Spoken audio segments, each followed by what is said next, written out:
Bismillahirrahmanirrahim. Assalamualaikum warahmatullahi wabarakatuh. Syukur alhamdulillah dapat berjumpa lagi di channel ini. Salawat serta salam semoga tetap tercurah limpahkan kepada junjungan kita baginda Nabi Muhammad sallallahu alaihi wasallam. Harapan dan doa saya semoga saudaraku semua selalu diberikan kesehatan, dimudahkan rezekinya dan dipanjangkan umurnya. Amin ya Rabbal Alamin. Sahabat dan pemirsa yang dirahmati Allah, kehadiran malaikat di rumah tentu membawa rahmat dan berkah dari Allah Subhanahu wa Ta'ala. Jadikan rumah sebagai tempat yang nyaman untuk tinggal bersama keluarga, sekaligus tempat yang sering didatangi malaikat. Allah Subhanahu wa Ta'ala telah menugaskan para malaikat mengunjungi rumah-rumah umat muslim. Kehadiran para malaikat di rumah tentu diidamkan seluruh orang beriman. Namun, malaikat tidak asal singgah di suatu rumah jika di dalamnya tidak diisi dengan kebaikan dan ketakwaan kepada Allah Subhanahu wa Ta'ala. Rumah yang sering didatangi malaikat dapat diundang ke rumah dengan banyak cara. Hal pertama yang harus diperhatikan adalah menjaga iman kepada Allah Subhanahu wa Ta'ala. Dengan menjadi umat yang beriman, tentu segala hal yang diperintahkan akan dijalani dengan baik. Berikut beberapa ciri rumah yang sering didatangi oleh malaikat. Yang pertama, rumah yang sering dipakai berzikir. Berzikir menyebut nama-nama Allah Subhanahu wa Ta'ala memiliki banyak keutamaan, termasuk mendapat pendampingan dari malaikat. Ketika penghuni rumah senantiasa berzikir, maka para malaikat akan berkumpul bersamanya. Apabila penghuni rumah senantiasa berzikir, maka malaikat pasti akan mudah mengunjungi rumah dan memberi rahmat.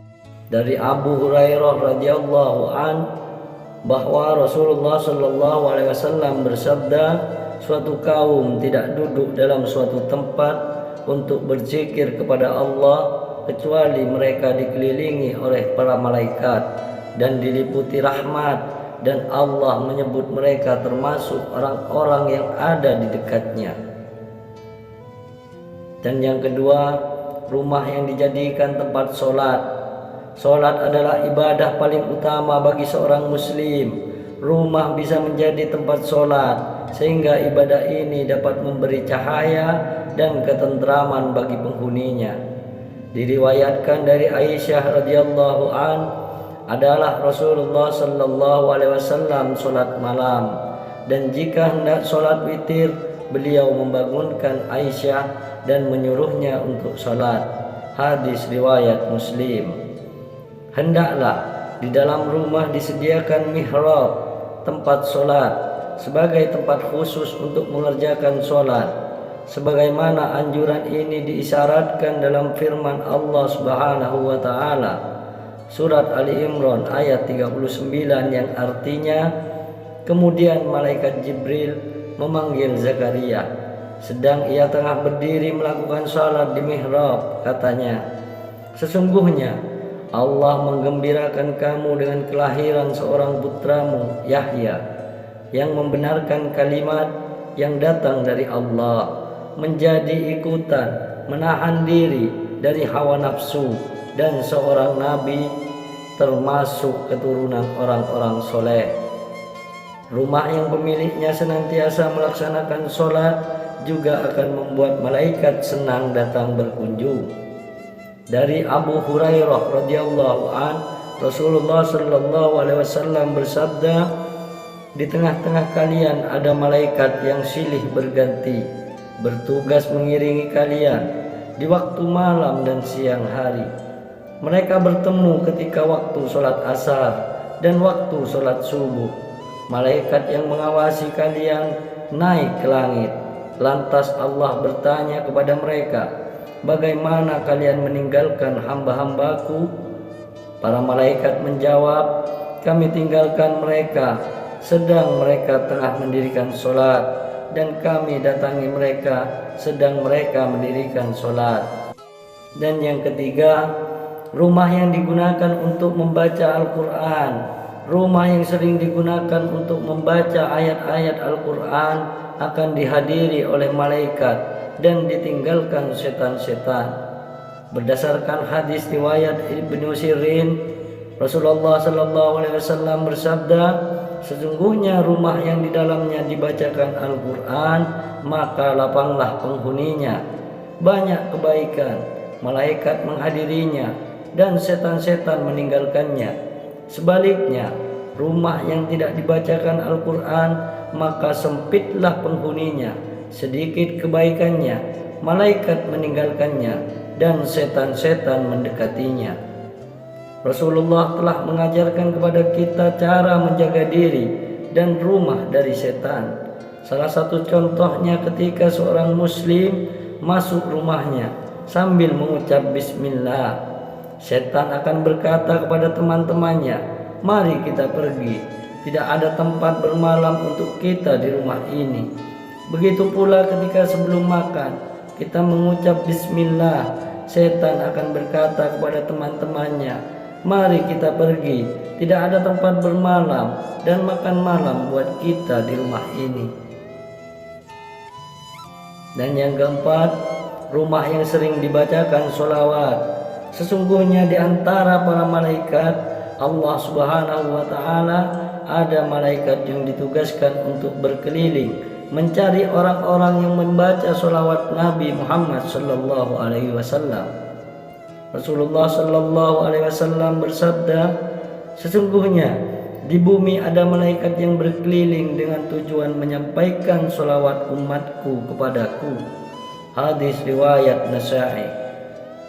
Apa yang dilakukan para malaikat tersebut ketika mereka mendapatkan orang yang membaca sholawat?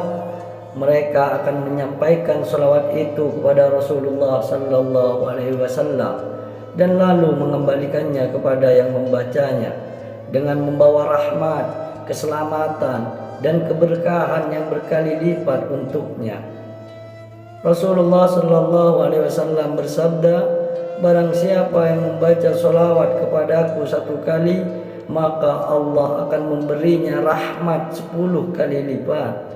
Hadis riwayat Tirmizi. Dalam hadis lain, Rasulullah sallallahu alaihi wasallam bersabda, kalau orang berselawat kepadaku, maka malaikat juga akan mendoakan keselamatan yang sama baginya. Untuk itu, hendaknya dilakukan meski sedikit atau banyak. Hadis riwayat Ibnu Majah dan Tabrani. Dan yang kelima, azan, rumah yang sering dikumandangkan azan. Azan dipergunakan sebagai pemberitahuan masuknya waktu sholat. Namun kalimat azan juga memiliki banyak keutamaan. Salah satu keutamaan azan adalah dapat mengusir setan dan jin. Setan akan lari terbirit-birit ketika mendengar suara azan. Diriwayatkan dari Abu Hurairah radhiyallahu anhu, ia berkata, Rasulullah sallallahu alaihi wasallam bersabda, apabila azan dikumandangkan, setan lari terkentut-kentut sehingga dia tidak mendengarkan azan. Hadis riwayat Bukhari dan Muslim. Maka dianjurkan agar di dalam rumah juga dikumandangkan azan. Tidak ada salahnya mengumandangkan azan di dalam rumah walaupun kita tengah sendirian, karena hal itu bisa berfungsi untuk mengusir setan. Setiap azan yang dikumandangkan akan didengar oleh semua makhluk sejauh suara itu, dan tidak terkecuali pula para malaikat Allah Subhanahu wa Ta'ala. Rasulullah sallallahu alaihi wasallam bersabda,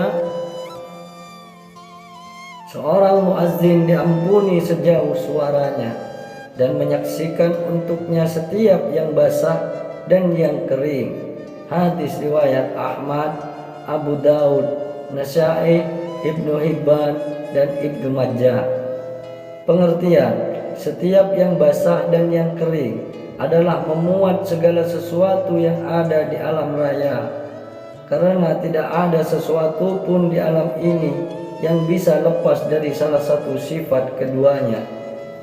Demikian beberapa ciri rumah yang sering didatangi oleh malaikat. Semoga rumah kita termasuk salah satunya yang mendapat limpahan rahmat, berkah dan perlindungan Allah Subhanahu wa taala.